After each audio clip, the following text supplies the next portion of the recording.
Right now on the line is Ambassador John Bolton, former UN ambassador, and what a great day to have him here because we've got so much to talk about. Good morning to you, Ambassador. Good morning. Glad to be with you. Oh, I love your cell phone. Your phone always sounds so clear and crisp. It's like you're right here in the studio. Listen, let me ask you a question about this thing with Sony Studios. And they've been attacked. A lot of intelligence information apparently points toward the North Koreans. I'm reading that Fox News believes that perhaps with some help from other countries, perhaps. But what should we do? This is cyber warfare. What should we do to respond to this? Well, I think we should treat it as a national security threat, although, frankly, it bothers me not in the slightest that it's Hollywood that's being attacked by North Korea. Better that than the financial industry or the aerospace and defense industry. But I think your question really highlights a critical point, which is we don't really conceptually yet know how to deal with cyber threats like this. I mean, is this some kid in his college dorm room? Is this vandalism? Is it real theft? Is it criminal activity? Is it intelligence activity? Or does it amount to an act of war? Because, in the physical world, we have an idea what those distinctions are. They're not bright lines, but we have some idea. In the cyber world, I'm not so sure. But what the attack, whoever is responsible for it, what it demonstrates is how vulnerable many major American corporations are, and smaller corporations even more vulnerable. And that's a dangerous position for us to be in. Well, I mean, we can't do nothing, right? No, we shouldn't. I mean, obviously, we've got to get the facts here, and given the nature of the movie that's the subject of the controversy, the signs certainly point to North Korea. Whether they had outside help or not, we don't know. We do know they've had for many years an active cyber warfare program. They've attacked targets in South Korea before, at least that's what the South Koreans believe. They could hire experts from China or Russia, Iran as independent contractors, that kind of thing. There's a lot of ways they could do this, even though they're desperately poor. It's entirely possible that it's a North Korean attack. So, John, Steve Moore here. Great to talk to you this morning. Hey, Steve. Let's assume for the moment, and you're right, we don't know all the facts, but let's assume that the North Koreans are behind this. And what is a proportional retaliation? I mean, we were talking a little bit earlier on the show about this, and we're talking about, maybe you retaliate by invading their internet or so on, or their electrical system. My worry is that just going to hurt the people of North Korea, not the government? So I'm wondering, what would you think would be an appropriate response that's proportional? Right. Well, I think if you attack their national internet system, you could probably damage both of their computers. Exactly. That's part of the problem here, and because they understand they're waging what goes by the moniker of asymmetric warfare. They know how dependent we are on the internet and digital communication, and they're exposing a vulnerability, one that basically they don't have. It's pretty hard for a country where almost all the radios, only have one radio station, that is the government station that you can tune into.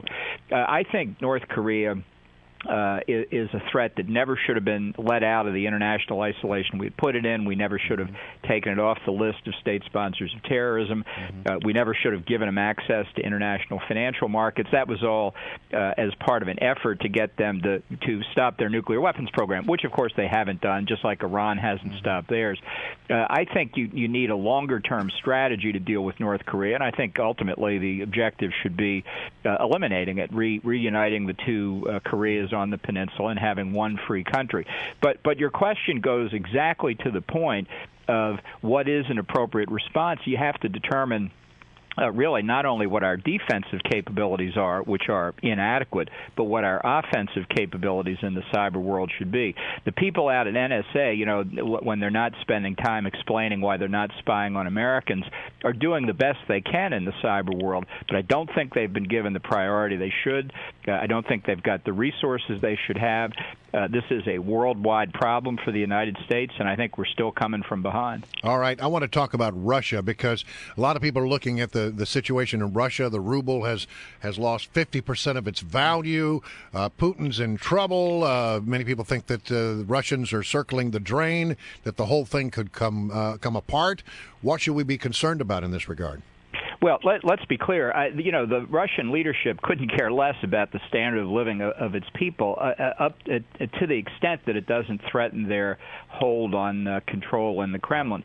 So I think the economic circumstances that we see here, almost entirely brought on by the collapse of the international price of oil, say to Putin and his allies that they do have a crisis, they need to take some action, but it doesn't mean that we can predict with any confidence that the regime itself will change. I think, if anything, it's now a much more dangerous period. That's what I was wondering. Some people have suggested we should be very concerned because when Putin's in a corner, that's when he's most unpredictable.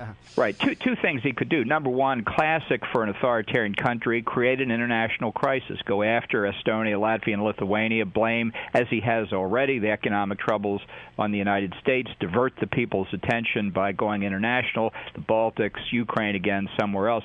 Or number two, to use the crisis as an excuse to do what I think Putin has wanted to do for a long time anyway, which is re-centralize both economic and political power in the Kremlin. So I think it is a very dangerous period. And one, it'd be nice if the president would pay some attention to these strategic threats instead of carrying out his ideological predilections in a place like Cuba. I would think in the longer term, I agree with you on the near term, but in the longer term, we have this shale oil and gas revolution in the United States, which really is what's caused this collapse in the oil price. And, the way I put it, I wonder if you agree with this, is, the more we can produce in the United States, the next nail we put in the coffin of these tyrants like Putin. Absolutely. Yeah, I think if this is not a signal to the incoming Republican majorities in the House and the Senate, if you want to boost the American economy, if you want to create a new strategic reality internationally, open up oil and gas production, repeal the laws that prohibit the export of our domestically produced oil, work with Canada and Mexico, make this a North American project. There's just unlimited potential, unless you're like President Obama, who doesn't like carbon. We just have a minute, too, and we got so much to talk about. How about Cuba, real quick? Well, I think this is, as I said, this is an ideological itch that the president has scratched. His rhetoric the other day when he announced the change in policy sounded like the Fair Play for Cuba Committee from the 1960s. This is the ideological left's obsession about Fidel Castro. The president equated the United States with the communist repression on the island by comparing our policies to colonialism. And I think it's a sign of more to come. People say, well, he can't change too much because the embargo is statutory. Really? How about the immigration laws? You think that's going to slow this president down? And so I think he set up yet another indication of what the last 2 years are going to be like. I think we're going to see the assertion of executive power like we've never seen before in our history. And the question is, again, for the new Republican majorities, are they going to be up to it? Are they It's going to amazing, act like isn't it, that the left wants to doesn't want to trade with any of the free countries, but they do want free trade with Cuba. And, of course, they're not going to have it. Any new economic business with Cuba isn't going to benefit the people. It's going to benefit the regime. It's an economic lifeline to the state. Yep. All right, we got to leave it there. Ambassador John Bolton, it really was a good day to have you on. Thanks so much. Glad Always to do a pleasure. Merry Christmas. Same to you, sir.